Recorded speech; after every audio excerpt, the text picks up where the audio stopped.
Good morning students. In the last class we have studied about soil and its importance. We have already learned that soil is the topmost layer of the earth's crust. It is very important for life on earth. Soil is generally made up of tiny pieces of rocks, dead plants and animals, water and air. Now today we will have a detailed look at the composition of the soil. Composition is different for different types of soils. It depends upon the type of rock from which soil is formed.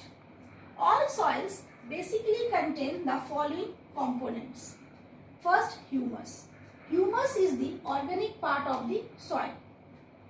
It is formed from the decaying plants and animals.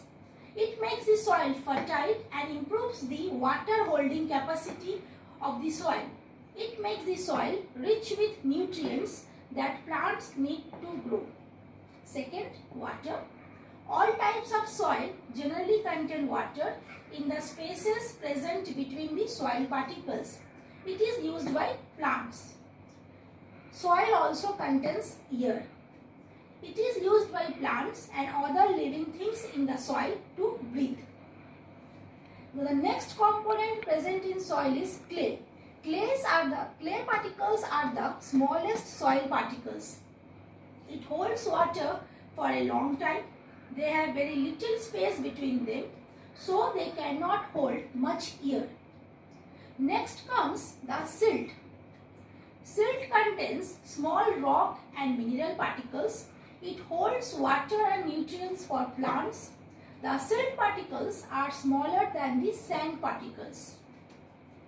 Now, sand particles are the largest soil particles present in the soil.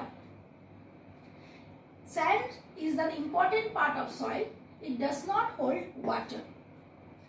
The last component present in the soil is gravel. Gravel consists of very small stones and does not hold water well. The next topic which we are going to discuss today is soil profile. The soil consists of many distinct layers.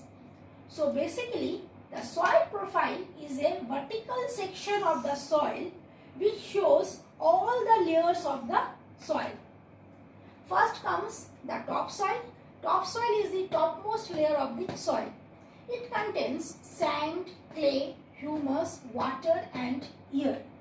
This layer is visible to us. It contains large amount of humus, so it is dark in color and also rich in nutrients. It can absorb water very easily, so roots of most plants grow in this layer. The topsoil is also home to many living organisms like insects, worms, rats, etc. Next comes the subsoil. Subsoil is the middle layer of the soil. It contains water but very little humus. This layer is light in color and is closely packed as compared to topsoil. The soil particles present in the subsoil region are also larger in size as compared to topsoil. The third layer of the soil is the parent rock. This layer contains small pieces of rocks. The last layer or the bottom layer of the soil is called the bedrock. It contains large pieces of rocks and it lies very deep inside the earth. This layer is very hard layer and it is the last layer of the soil. Now, next we are going to discuss about the types of soil. Basically, soil is divided into three main types: sandy soil, clay soil and loamy soil. First, we will start with sandy soil. Sandy soil has large particles that have large spaces between them. That means sandy soil actually contains lot of sand but little silt and clay. So it has basically consists of big particles of sand that have large spaces between them, which are generally filled with air. Because of large spaces, water can easily penetrate through the sand particles I repeat, because of large spaces present between the sand particles, water easily penetrates through the particles but it does not hold much water, so it is dry in nature. Sandy soil is a dry and light soil. It is yellow, grey or brown in color. Sandy soil also lacks nutrients, so this soil is not good for growing crops. Next comes clay soil. Clay soil contains fine particles of clay which have less space between them, so they cannot hold much air. It has high water holding capacity as the tiny gaps between the particles allow absorption of water in the clay soil very easily. But the water drains very slowly, so this soil is sticky in nature. This soil is also not good for growing crops, but it is only good for few crops like wheat and rice. And the last soil is loamy soil. Loamy soil is a good combination of sandy and clay soil.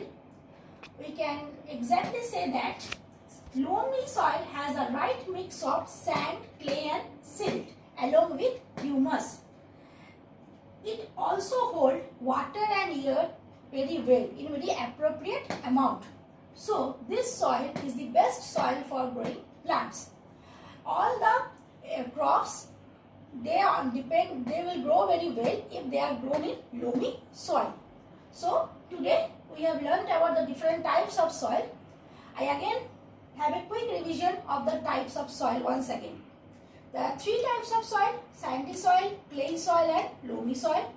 Sandy soil is not good for growing crops because it is very dry soil. It does not contain water. Clay soil is very sticky in nature, so it is only good for few crops like rice and wheat.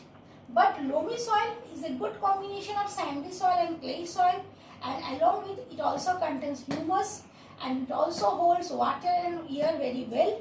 So this soil is the best soil for growing plants and crops. Thank you students, and that's all for today.